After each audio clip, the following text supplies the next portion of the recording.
Hello there, welcome to the channel, Loving Life on Less, where we talk about all things money saving, frugal living, and how to enjoy life on that bit less. Today's video is another blast into the past on frugal living from times gone by when it wasn't optional, it was a necessity. We're focusing on World War II and how genuine need inspired and created resourcefulness. Many tips we can even use today. During the Second World War and afterwards, in the UK, it was actually illegal to waste food.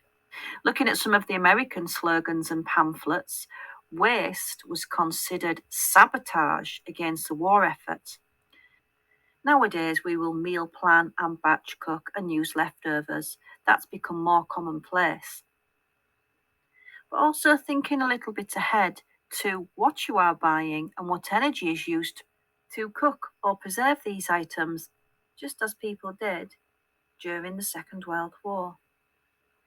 Buying or growing root vegetables is smart because they will last a lot longer just in a cool room rather than having to be in a fridge like salad produce. They will also generally be looked after very well and left in the ground for a period of time, letting the soil be the nanny, while salad vegetables will either rot or go tough. Learning skills to preserve foods is a great idea, especially the cheaper ways of preserving food, which are salting, brining, and pickling. Some of the jams and the marmalades need a lot of energy to get the mixture to a boiling point.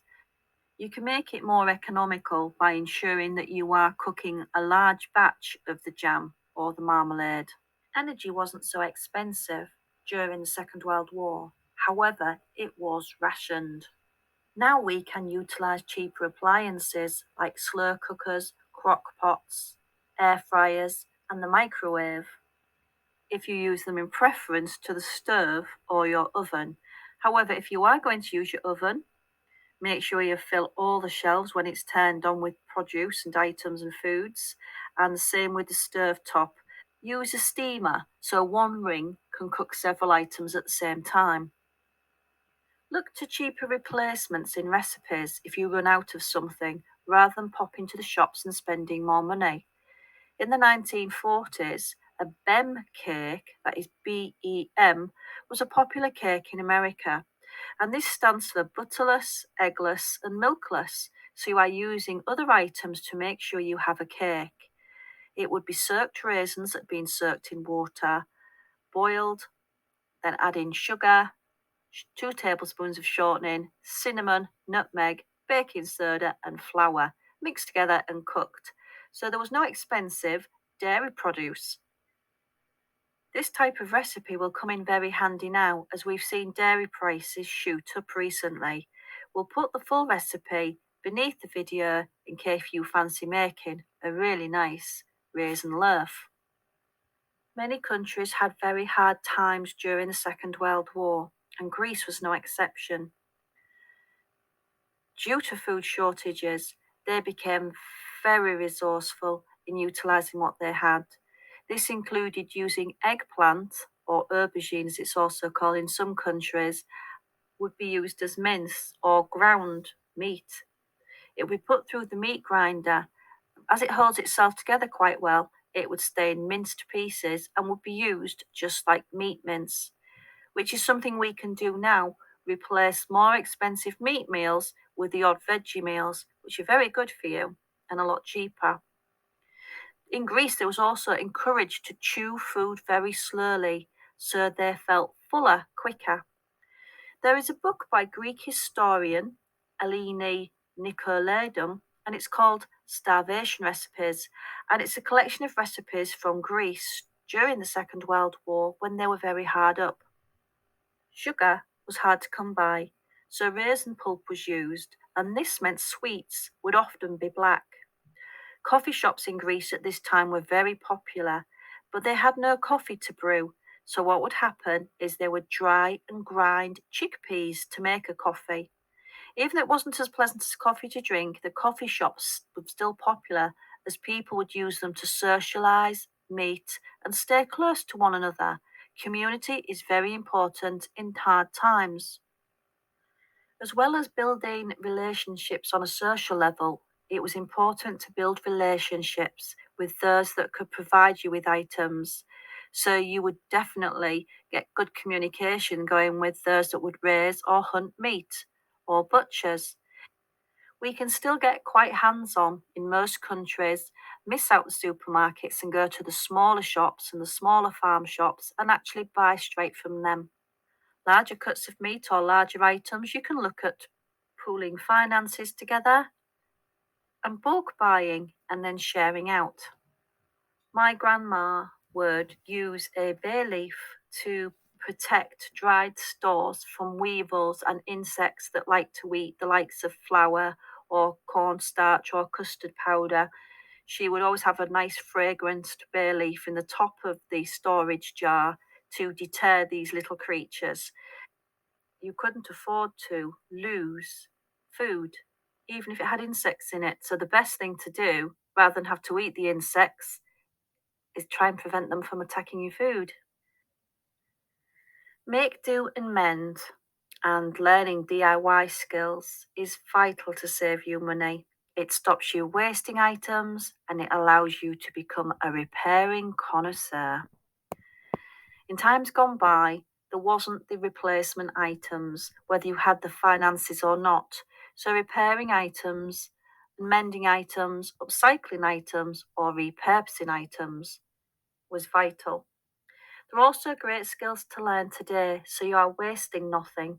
Not only are you saving money and putting a little bit towards waterproofing yourself against these economic downturns, you are also saving the planet. This has become more popular in the last 20 to 30 years as we have become aware of how much of the Earth's resources we are using up and what a phenomenal rate. In times gone by, socks would be darned, collars would be turned or removed, all scrap material was used. Even in recent times gone by in the UK, we had a rag and burn man who would collect all scraps of rags and they would be used to be washed and rewoven and made into new fabrics. The old burns were used to be melted down and made into glue. Times gone by, nothing was wasted. During the war, toothpaste came in metal tubes, and after you'd squeezed out the very last little bit of toothpaste, you would save the metal tubes for the war effort. Nowadays, we have plastic tubes, which make them so much more easier to cut open and get at those very last scraps of toothpaste. I do remember seeing my grandma or my nana, as we called her, replacing elastic quite frequently in the waistbands of slips and underskirts, pajama bottoms, school shorts, even pants or knickers, or I think you call them panties in America, where the elastic had gone.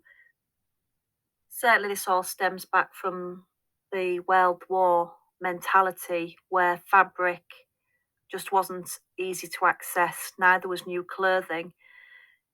In most of the countries around the world, there was an absolute upsurge in fabric needed to create uniforms for soldiers and workers towards the war effort.